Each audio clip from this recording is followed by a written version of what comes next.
По 80-часовниот карантин, скопјани се вратија дома без застои и долги колони. Утринава камерата на Алфа забележа голема фреквенција на патарините, но ја немаше онаа слика од четвртокот каде имаше километарски редици. Денеска работеа сите рампи на патарината.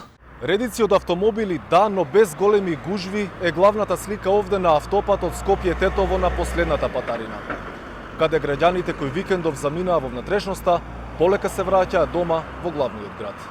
Дел од граѓаните кои беа расположени за коментар велат дека максимално го искористиле продолжениот викенд. Ги почитувале мерките и добар дел од нив останале дома. Како поминавте, кај бевте, господине? Во Охрид. Гужва имаше ли во Охрид? Не излеговме од град, семејна куќа имаме и така. Да. Почитувавте мерки, претпоставам, носите маски? Апсолутно. Мора да се почитува. Тука нема играње со... Како поминавте? Супер. Имаше гужва? Не многу. Како поминавте, од кај доаѓате? Од Тетово. Гужва има? Имамо.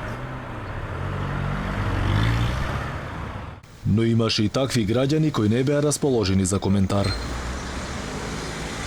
Ако се суди според денешната слика од патарините, очигледно е дека добар дел од граѓаните решиле и денеска да останат во излетничките места. Инаку околу 20.000 возила во четвртокот до 19 часот излегле од Скопје. Најфреквентно било на автопатот Скопје-Тетово. Граѓаните побрзаа да заминат и ги наполнија капацитетите во Охрид, Струга и Маврово. Голем дел од нив пак стравуваа дека со ваквиот владин чекор ќе се проширел вирусот, а одлуката ќе се покажала како непродуктивна.